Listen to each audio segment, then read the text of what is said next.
Olá pessoal, sejam todos muito bem-vindos. Este material é baseado no caderno de estudos elaborado pelo professor Dr. Marcelo Lessa, que é o idealizador e mentor do projeto ENAC Turbo.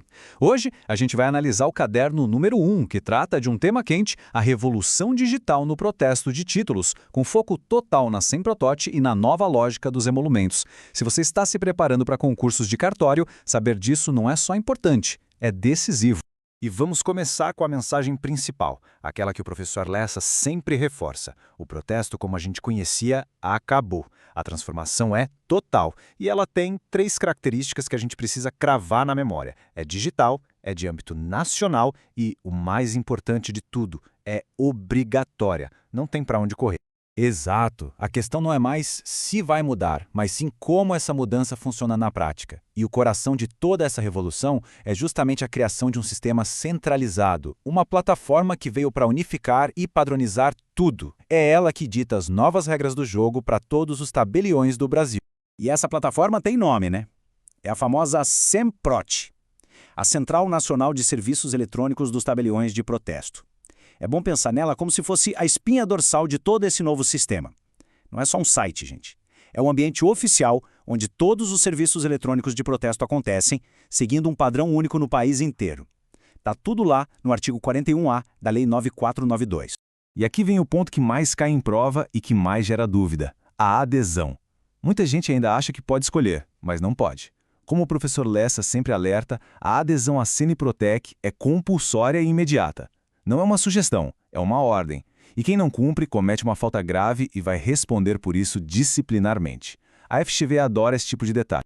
Pois é, e o que essa central oferece na prática? O nosso Código de Normas Nacional, o CNN, lista os serviços mínimos. O primeiro, e talvez o mais revolucionário para o cidadão comum, é a consulta gratuita. Qualquer pessoa pode entrar lá e checar se um CPF ou CNPJ tem protesto, sem pagar nada.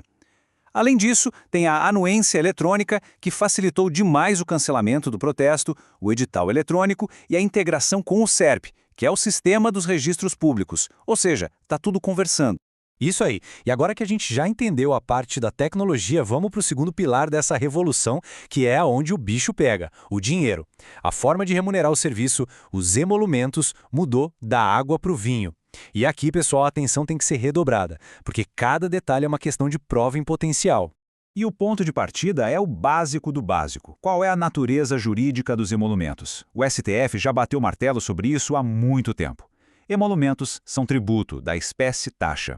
E por que isso é tão importante? Porque, ao serem taxa, eles obedecem a princípios do direito tributário, como o da legalidade estrita. Traduzindo, só uma lei em sentido formal pode criar ou aumentar emolumentos. Uma simples resolução de tribunal não tem esse poder. Exatamente. E essa natureza tributária abre caminho para a grande mudança prática, que está muito bem ilustrada aqui. A gente saiu de um modelo em que o credor tinha que desembolsar o dinheiro dos emolumentos antes mesmo de protestar, isso acabava impedindo a cobrança de dívidas pequenas, não valia a pena. Agora, a regra geral é o pagamento postergado, o chamado diferimento. Ou seja, quem paga a conta é o devedor, lá no final, quando ele vai quitar a dívida ao cancelar o protesto. Isso foi uma verdadeira democratização do acesso ao serviço. Pois é. Mas a pergunta de $1 milhão é: quem tem direito a essa mamata do pagamento postergado? A resposta está no artigo 370 do CNN. Vamos lá.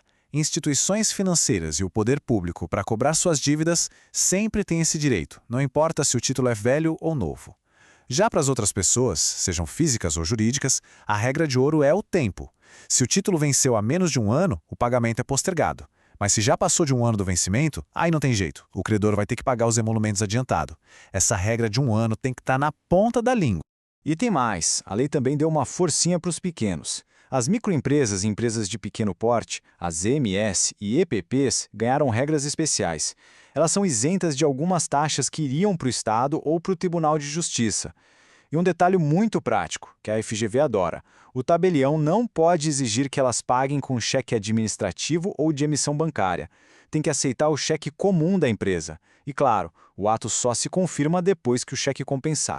Perfeito. Já vimos a tecnologia com a Semprot e a parte financeira com os emolumentos. Agora, para fechar com chave de ouro, vamos fazer uma revisão no estilo mata-mata. Um bate-bola rápido, focado naquilo que a FGV pode jogar na prova para tentar derrubar a gente. são as famosas pegadinhas. Vamos lá. Primeira situação bem típica de prova. Um cidadão entra no site da Senprot para fazer uma consulta simples de um CPF. O sistema gera um boleto de cobrança. E aí, essa cobrança é legal ou ilegal? Ilegalíssima. De jeito nenhum. A resposta aqui tem que ser automática. A consulta indicativa de protesto na Senprot é sempre gratuita. O que pode ser cobrado é a certidão, aquele documento completo com detalhes. Mas a simples consulta de tem ou não tem protesto é de graça, com base no artigo 259, inciso 2º do CNN. Ponto final. Ótimo. Segunda pegadinha. Um credor comum, pessoa física, leva para protesto uma nota promissória que venceu há 1 ano e 3 meses. O tabelião pode exigir que ele pague os emolumentos na hora antes de começar o procedimento? Pode ou não pode? Pode e deve, com certeza. É a aplicação direta daquela regra de ouro que a gente acabou de ver no artigo 370 do CNN. Passou de 1 ano de vencimento e o credor não é banco nem ente público, acabou o benefício do diferimento. O pagamento prévio é a regra nesse caso. Boa. Próxima. Mais teórica, mas que derruba muita gente. A prova pergunta: a remuneração do tabelião tem natureza de preço público, tarifa ou taxa? A resposta correta, seguindo a jurisprudência pacífica do STF, é taxa. E a consequência disso, que a prova adora cobrar, é a submissão ao princípio da legalidade estrita. Repetindo para fixar, só lei aprovada no Legislativo pode criar ou aumentar emolumentos. Última situação prática. Uma pessoa vai tirar uma certidão e descobre que existe um protesto no nome dela. Só que ela mostra o RG e o número do documento do protestado é claramente outro. É um caso de homônimo, de nome igual. O que o tabelião deve fazer?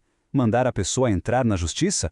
De forma alguma. A norma aqui protege o cidadão. O artigo 364 do CNN é claríssimo. Se for possível ver na hora, pela simples comparação do documento de identidade, que se trata de um homônimo, o tabelião tem o dever de emitir uma certidão negativa para aquela pessoa. Simples, rápido e sem burocracia. Ufa, depois de todas essas regras, vale a gente respirar fundo e pensar um pouco além do concurso. O que toda essa mudança significa para a profissão? Porque, no fundo, a missão do tabelião de protesto está sendo completamente redefinida. Essa reflexão, que vem direto dos ensinamentos do professor Lessa, é fundamental. O tabelião está deixando de ser só aquele que carimba o protestado no final da linha. Com ferramentas como a Senprot, ele se torna um agente que facilita o acordo, que promove a solução do conflito. Ele vira uma peça-chave para a segurança e a saúde de todo o mercado de crédito. E a gente encerra com essa pergunta para reflexão. Além de decorar os artigos, qual é o verdadeiro papel social que o futuro tabelião vai exercer nesse novo cenário digital? A resposta parece caminhar para um profissional que é um agente de pacificação social, de eficiência econômica e um guardião de direitos. Este material foi produzido a partir do conteúdo do projeto ENAC Turbo, sob autoria e orientação do professor Dr. Marcelo Lessa. Se esse conteúdo ajudou nos seus estudos, não esqueça de se inscrever no canal e ativar o sininho das notificações. Assim, o YouTube avisa imediatamente assim que o próximo resumo for liberado. Até a próxima!